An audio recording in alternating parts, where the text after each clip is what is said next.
నమస్తే, welcome to సంకల్ప శక్తి. నేను మీ లలిత. ఆగస్టు మాస ఫలాలకు స్వాగతం. ద్వాదశ రాశులకు ఈ ఆగస్టు మాసంలో ఏ విధంగా ఉండబోతోంది, ఎటువంటి ఫలితాలు ఉంటున్నాయి, ఎటువంటి జాగ్రత్తలు పాటించాలి, ఇంకేమైనా పరిహారాలు తీసుకోవాలనే విషయాన్ని తెలుసుకోవడానికి మనతో పాటు ఉన్నారు జంధ్యాల లత గారు. నమస్తే అండి. నమస్తే అమ్మా. మేషరాశి నుండి మీనరాశి వరకు ద్వాదశ రాశులకు ఈ ఆగస్టు మాసం ఏ విధంగా ఉండబోతోంది, ఎటువంటి ఫలితాలు ఉంటాయి, ఎటువంటి పరిహారాలు జాగ్రత్తలు తీసుకోవాలనేది తెలియజేయండి. కన్యా రాశి వారి విషయంలో ఏమవుతోందంటే ఆర్థిక పరంగా పెద్దగా మార్పులు ఏం కనిపించట్లేదు. ఆల్రెడీ లాస్ట్ మంత్ వీళ్ళకి కొంతవరకు బాగానే ఉన్నారు వీళ్ళు. ఆ తర్వాత కొంచెం స్లో డౌన్ అయిపోతుంది. ఎప్పుడు ఎవరికైనా అలానే ఉంటుందమ్మా. అందరూ సూపర్ డూపర్ హైలో ఎప్పుడు ఉండరు. మామూలుగా ప్రేక్షకులు ఏమనుకుంటారంటే ఎప్పుడు మనం ఆ హైలో ఉండాలి, ఎప్పుడు ఈ కష్టాలైనా అనుకుంటారు. బట్ మానవ జన్మ అనేది ఎప్పుడు ఇలాగే ఉంటుంది, మిక్స్ అండ్ మ్యాచ్లోనే నడుస్తూ ఉంటుంది. అందుకని ఏంటంటే మనం కూడా దానికి తగినట్టుగా పరిహారాలు చేసుకుంటూ మంచిని పెంచుకుంటూ వెళ్ళామంటే తప్పనిసరిగా మనకి రిజల్ట్స్ వస్తాయి. కన్యారాశి వారి పరిస్థితి చూసుకున్నామంటే లాస్ట్ మంత్ బాగానే ఉన్నారు. తర్వాత 3rd వీక్ 4th వీక్ వచ్చేటప్పుడు కొంచెం స్లో డౌన్ అయింది. ఈ వారం అంతా శ్రమ, ఈ వారం అంతా, ఈ నెల అంతా కూడా, వారంతో పాటు నెల కూడా మొత్తం కూడా వీళ్ళు కష్టపడుతూ ఉంటారనమాట.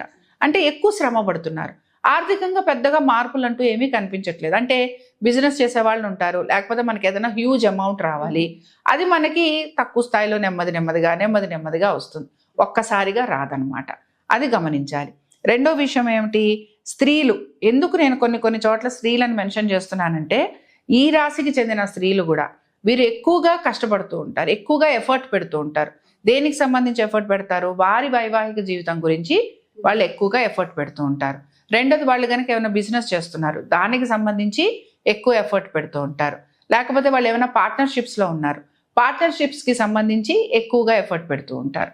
సో అలాంటి వాటిల్లో ఉన్న వాళ్ళు ఎవరైతే ఉంటారో వాళ్ళు, దీంతో పాటు వాళ్ళ ఫ్యామిలీ, వాళ్ళ పిల్లలు, వాళ్ళ డెవలప్మెంటు, లేకపోతే అలాంటి వాటి గురించి ఎక్కువగా ఆలోచించటము, ఎఫర్ట్ పెట్టడం అనేది కనపడుతూ ఉంటుంది. సరే, ఉద్యోగస్తులు కనుక మనం చూసుకున్నామనంటే ఉద్యోగస్తుల దగ్గరకు వచ్చేటప్పటికైతే బాగానే ఉంది. వీళ్ళు కనుక ఏమైనా మార్పులు కోరుకుంటుంటే, ఏమైనా చేంజెస్ కావాలి అని కోరుకుంటుంటే ఆ చేంజెస్కి అనుకూలంగా ఉంటుంది. అయితే ఏంటంటే ఎక్కువగా స్ట్రెస్ఫుల్గా ఉంటుంది లైఫ్. కాబట్టి ఆ స్ట్రెస్ఫుల్నెస్ అనేది ఈ మాసం కూడా తగ్గే అవకాశాలు అయితే కనిపించడం లేదు. ఇంకా రెండో విషయం ఏంటంటే వివాహం చేసుకుంటాము అనే వాళ్ళు ఉంటారు, వారికి చాలా వరకు అనుకూలంగా ఉంటుంది. కాబట్టి ఇక్కడ ప్రాబ్లం లేదు.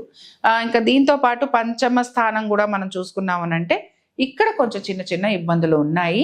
కాబట్టి ఎవరైతే సంతాన ప్రయత్నం చేస్తున్నారో వారు మాత్రం కొంచెం మెడికల్ ట్రీట్మెంట్స్ లాంటివి తీసుకోవాల్సి ఉంటుంది. ఓకే, సో ఓవరాల్గా మనం కన్యారాశి వారికి వీళ్ళు బాగానే ఉన్నారు. అయితే మానిటరీ బెనిఫిట్స్ అనేవి ఎక్కువగా కనిపించడం లేదు, కొంచెం స్టాగ్నెంట్ పొజిషన్ కనపడుతోంది. ఉద్యోగస్తులకి కూడా కొన్ని చిన్న మార్పులు ఉంటాయి.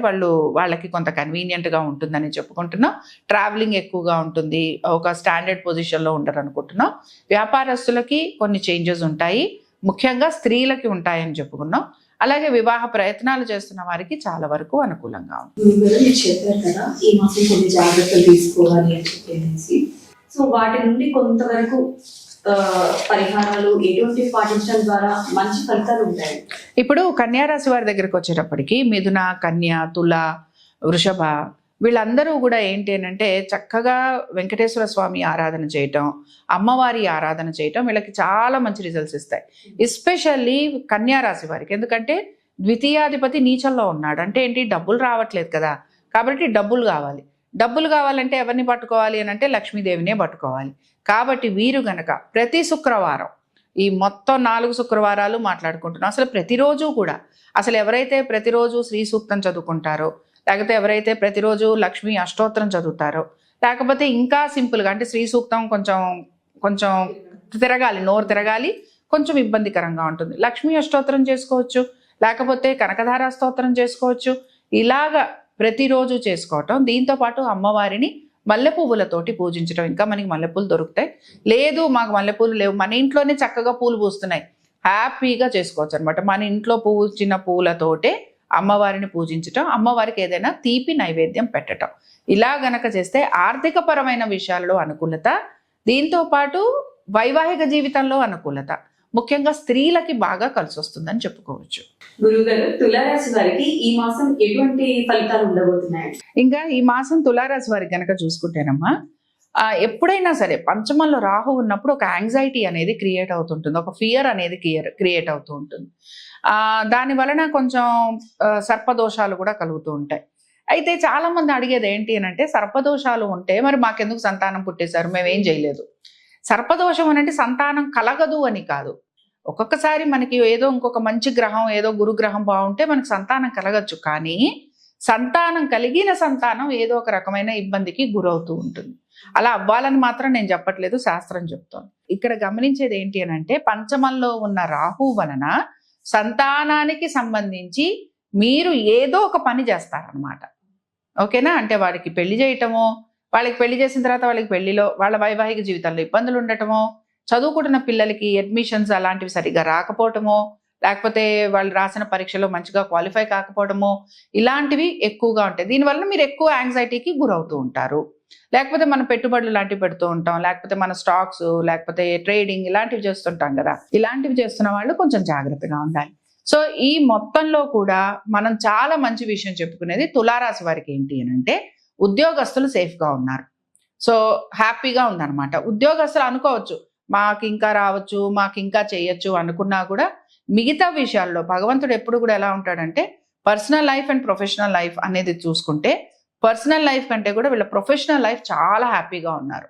సో దాన్ని అలా కంటిన్యూ చేయడంలో ఇబ్బంది లేదుగా, ఆర్థికంగా బాగున్నారు, చేస్తున్న పనులలో మంచి గుర్తింపు వస్తుంది, మంచిగా మీ యొక్క స్టేటస్కి తగినట్టుగా మీ లైఫ్ వెళ్తుంది. అయితే ప్రొఫెషనల్ లైఫ్ బాగుంది, పర్సనల్ లైఫ్ కొంచెం డిస్టర్బ్డ్గా ఉంది. ఇక్కడ సంతాన పరంగా కొంచెం ఇబ్బందులు అయితే కనపడుతున్నాయి. వైవాహిక జీవితంలో కూడా కొంత సమస్య అనేది కనపడుతుంది. భార్యాభర్తల మధ్యన సమస్యలు ఉంటాయి. వీటిని కొంచెం జాగ్రత్తగా, అసలు ఒక 45 days ఎలా ఉండాలి అని అంటే, ఓకే నువ్వు వైఫ్ నేను హస్బెండ్, మనం కూర్చొని మాట్లాడుకోవడానికి ప్రయత్నిద్దాం. కుదరకపోతే let us sort it out in a natural way, in a more ఎలా చెప్పాలి అని అంటే, ఇంకా సామరస్యంగా కూర్చొని మాట్లాడుకునేందుకు ప్రయత్నం చేద్దామని అనుకోవాలి. అంతే తప్ప ఎక్కడ వీళ్ళు కొంచెం అటు ఇటు చేసినా కూడా గొడవ అవుతూ ఉంటుంది. సో బేసిక్గా ఇదొకటి. పెళ్లి చేసుకుంటాము అని అనుకుంటున్న వాళ్ళకి కూడా ఈ విషయంలో ప్రాబ్లం ఉంటుంది. కాబట్టి వీళ్ళకి ఇంకా మంచి సంబంధాలు రాకో, లేక మీరు అంటే చేసుకోవాలనుకుంటున్న వాళ్ళు ఇంకా కొంచెం సర్దుబాటు చేసుకోలేకో, నచ్చిన సంబంధాలు రాలేదనో, ఇలాంటివి ఏవో ఒకటి ఉంటాయి. వ్యాపారస్తులకి కూడా ఆర్థికపరమైన విషయాల్లో ఒత్తిడికి గురి కావటం అనేది కనపడుతోంది. ఎక్కువగా ఖర్చు కనపడుతోంది వీళ్ళకి. సో ఇన్వెస్ట్మెంట్స్ లాంటివి పెట్టేందుకు అవకాశం ఉంటుంది. సో ఇలాంటివి ఎక్కువగా ఉన్నాయి. ఆరోగ్యం గురించి, ముఖ్యంగా మీ యొక్క లైఫ్ పార్ట్నర్ ఆరోగ్యం గురించి 300% జాగ్రత్త తీసుకోవాలి. ఓకేనా? ఇది చాలా చాలా ఇంపార్టెంట్. గురువు గారు, తులారాశి వారికి ఎటువంటి పరిహారాలు పాటించడం ద్వారా శుభ ఫలితాలు ఉంటాయి? ఇప్పుడు తులారాశి వారికి మనం అనుకున్నాం కదా, సంతాన పరంగా ఇబ్బందులు ఉన్నాయి, యాంగ్జైటీ ఉంటుంది, ఫియర్ ఉంటుంది, భయం ఉంటుంది, లేకపోతే ఒక రకంగా బాబోయ్ అనే ఒక స్థితి కనపడుతూ ఉంటుంది. అందుకని ఏంటంటే వీళ్ళు ఏం చేయాలనంటే, ఇప్పుడు మామూలుగా మనకి శ్రావణ మాసంలో నాగపంచమి ఉంది కాబట్టి సంతాన ప్రయత్నం చేస్తున్న వారు రాహుకేతు పరంగా వారు నాగపంచమికి ఖచ్చితంగా పరిహారం చేసుకోవటం. రెండోది, ఆల్రెడీ సంతానం ఉన్నారు, వారు సమస్యల్లో ఉన్నారు, అలాంటి వారు కూడా ఈ పరిహారం చేయటం. వీళ్ళు ఏంటంటే ఉపవాసాలు లాంటివి ఉండటము, అలాగే తప్పనిసరిగా చిమ్మిలి లాంటిది నైవేద్యం పెట్టడం, అలాంటివి చేయటం. ఇంకొకటి, జాతక పరంగా ఉన్న దోషాలు ఏవైతే ఉన్నాయో, తీవ్ర కుజదోషం అనుకుందాం, సర్పదోషం అనుకుందాం, ఇలాంటివి వీరికి ఉంటాయి. కాబట్టి ఇలాంటి దోషపరంగా వీళ్ళు గనక ఇబ్బందులు ఉంటే వీరు మాత్రం జాతక పరంగా పరిహారాలు చేసుకుంటే రిలీఫ్ వచ్చేందుకు వీరికి అవకాశం ఉంటుంది. Thank you. నమస్తే.